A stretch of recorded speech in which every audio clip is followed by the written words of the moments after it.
second-year safety Calvin Pryor, who played for Rex Ryan last season, wasn't a very big fan of Rex doing his Tuesday press conference in a Clemson helmet, tweeting the following: "The guy does anything for attention." When asked what he thought of the tweet, Rex had this to say. He's right. Because what else am I going to do? Just stand up here or whatever? Yep. I got attention, but I got it in the right spot. You know, he's mad because Clemson put it on Louisville again this year. Stephen A., what does this say about Rex? Well, what he says, it says. He loves attention, and there's nothing wrong with it. I mean, it's not ideal for a head coach. There's no question about that. But if it works for him, it works for him. You know, in fairness to Rex Ryan, let's not be hypocritical here. None of us had a problem with Rex Ryan's personality when Rex Ryan was a member of the New York Jets his first 2 years, when he guided them to back-to-back AFC championship games by guaranteeing that he would do at least that once he arrived as coach. The problem is 4 years followed: an 8-8 season, a 6-10 season, an 8-8 season, and then the abysmal 4-12 season where Rex Ryan admitted to us to our face that he deserved to be fired.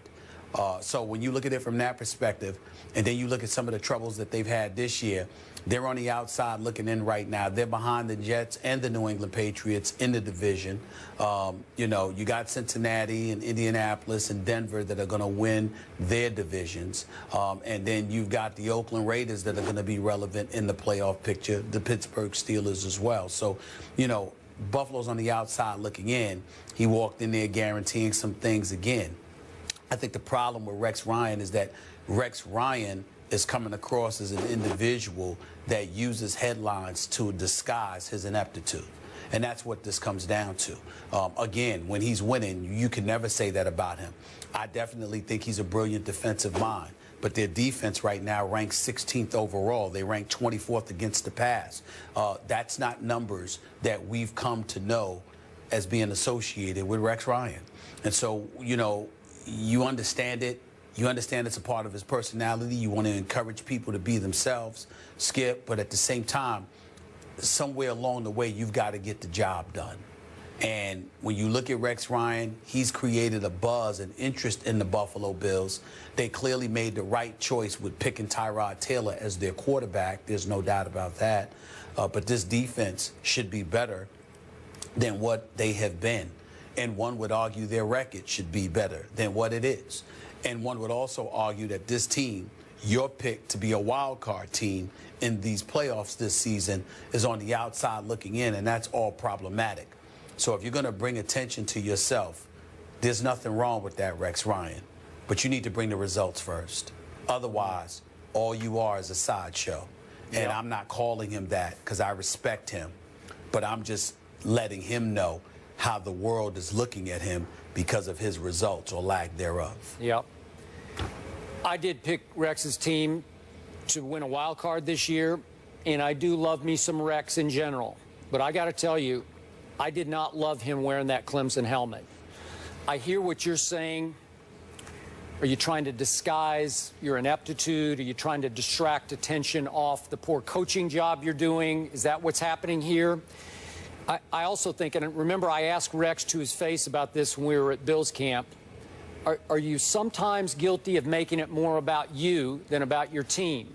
Is it productive showmanship on your part to create buzz around the Buffalo area, or is it just flat-out egomania on your part? Have you gone over the edge into Rex Ryan, superstar coach, even though you don't have the credentials to back it up?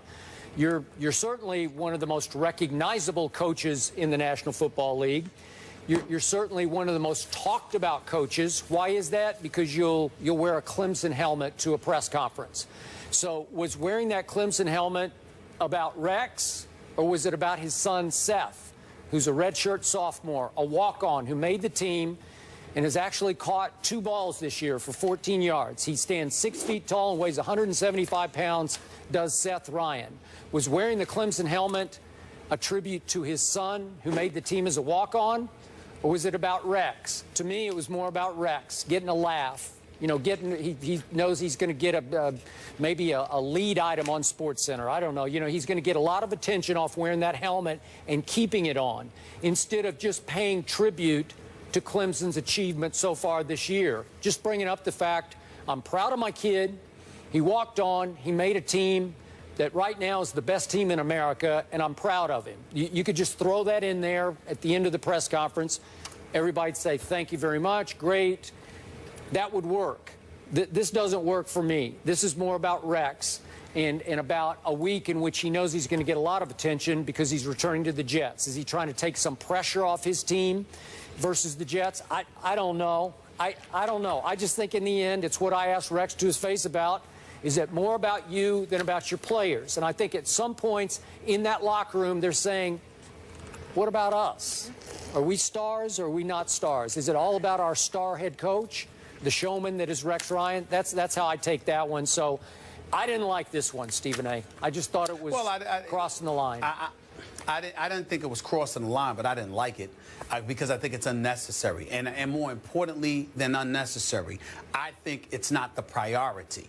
You see, I think the priority should be having your team ready to rumble. I think if Rex wants to bring attention to himself, Rex could bring attention to himself by rolling up at a press conference and announcing we're going to come at it, by guaranteeing a win, by telling you we don't give a damn who this team is, we're going to go for it. He can bring attention to himself that way. You know, there are ways to do it in a fashion that, although it might be unadvisable in some people's eyes, you can understand it because if you're a Rough Rider, that's how you want people to know you're coming at your business. It's just that simple. And so there's no harm in that. And I can also understand and appreciate it because what he wants is he wants the world watching his team and he wants the world watching him. It interests him. It ignites him. It sparks him, supposedly. Yep. The problem is that you have 4 years in which all of that bluster amounted to absolutely nothing. Yep. 4 consecutive years as the head coach that you were out.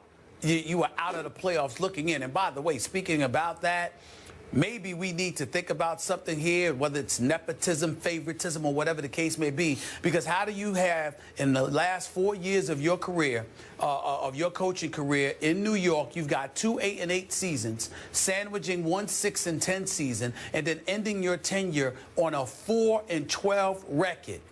And within 2 weeks, before you have a chance virtually to pass gas, you literally land a $5 million a year contract. I mean, him and Andy Reid, who I love. You know how I feel about Andy Reid. Yeah. But I just find it amazing that guys, so many of these guys, the Pep Hamiltons and others of the world can't even get a chance. Yeah. But you got guys who were losing, who were on the outside looking in, who were regressing in terms of their level of productivity as a coach. And they literally leave a job. And before they have an opportunity to pick up the phone and call their family to inform them that they're unemployed, they already got another job, and it's giving them $5 million a year. No, I find that very interesting. I do too. Now, again, back to Pep Hamilton, he got scapegoated. That was as unfair a firing as I've ever seen, and it really set him back in his, his path up to become a head coach. God bless him. But back to Rex. Look, the Bills. Okay, you're hiring, we all acknowledge, one of the best defensive minds, if not the best defensive mind in pro football. So you got that going for you, and you like the showmanship, you like the buzz he creates in an area that has had no buzz of late. And then you like the mind games he plays with opponents because now he's playing one with the Jets. He's saying, you know what, I don't even care about the Jets game. I have circled only the Patriots game at Foxborough down the road. You know, that's the only one I care about. Well, is that going to work? A little gamesmanship? I don't know. But that's what people like Rex for. I agree. I also There's no doubt about it. Yeah.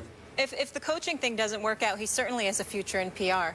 I mean, he can manipulate the media better than anybody and stay relevant, and maybe that's helped him a little bit, to your point. I know the coaching pedigree and what a great defensive mind, but staying relevant. I think that's worn out. I think that years ago it was far more effective when he was winning football games. Now it doesn't work on us because we're able to turn around and look at your team and say, wait a minute, it ain't what you said it was going to be. It wasn't that way for the last 4 years when you were with the New York Jets. You came to Buffalo, you talked about the talent that you have and how confident you were. And not only that, you don't have the problem you had in New York with Geno Smith or Mark Sanchez before him as your quarterback. Now Tyrod Taylor actually looks impressive. You look at his numbers. I mean, Skip the Deuce completing about 70% of his passes. Love him. The turnovers. I mean, he's getting the job done. Yeah. So really, If that's the case, then what's your problem, Rex Ryan? Because your offense isn't too shabby. Your defense is the problem, and that is supposed to be where your level of expertise lies. It's the very reason you got a head coaching job. But the defense right now is suspect. So I think it's worn thin with a lot of us. We look at Rex Ryan. I mean, what's not? But You got to respect we're talking about him. We're talking about him more than Belichick, Marvin Lewis, Ron Rivera, the undefeated coaches. So he is winning in that sense. Well, you can say he's winning, or is he embarrassing himself, Molly, because he's got us talking about him, because he's bringing attention to himself for all the wrong reasons. Is that your definition of winning? It ain't mine. No, I mean in terms of manipulating the media and the PR aspect, but I know what you mean. From the football perspective, yes, more clearly more impressive. It's all about winning. Yeah. So in the end, the question is, if Rex fails in Buffalo, will he wind up in the media business? Will he be sitting on the first desk at some point? I don't know. Listen, I think so. I'd hire him for a television job. But the point is that unlike other folks who may have elected to be in this business, in a roundabout way, he's forced to, if that happens, because it would be entirely premature. This is only his second head coaching job. I look at a guy like Brian Billick, Skip Bayless. I don't understand for the life of me. He coached 9 years. He's a Super Bowl champion. And somehow, some way, he hasn't gotten a head coaching job. But you got the Rex Ryans and Andy Reids of the world, who I respect, by the way. But they never won a Super Bowl, and his job offers come. I mean, it's about who you know. I mean, that clearly appears to be the case. And I'm not saying I don't know Brian Billick from a can of beans. I'm just saying that I see him and I see the words Super Bowl champion. But somehow, some way, he's an analyst in television, and Rex Ryan is coaching and bringing attention to himself doing press conferences. I have something wrong with that picture. I want winners. I think maybe Brian Billick might have just decided this is a lot easier to analyze games than to actually have to coach games. Right? Hey, John Gruden's the same way. Why should John Gruden leave Monday Night Football? He's probably getting paid just as much money for doing less work because it ain't the same as coaching the team. But guess what? He gets to make that choice because he's a Super Bowl champion. Rex Ryan ain't even been in the Super Bowl yet. What's the problem with that? Agreed. Fair enough. And we will leave it there, because guess what's coming up next? Rapper Jeezy is in the house, and I love it. So much to get into with him. NFL, NBA, social issues. His new album drops Friday. We'll talk to him in just a bit. Good morning. Morning. How are we doing? Welcome. What's going on? How are you? Good to see you. How you doing?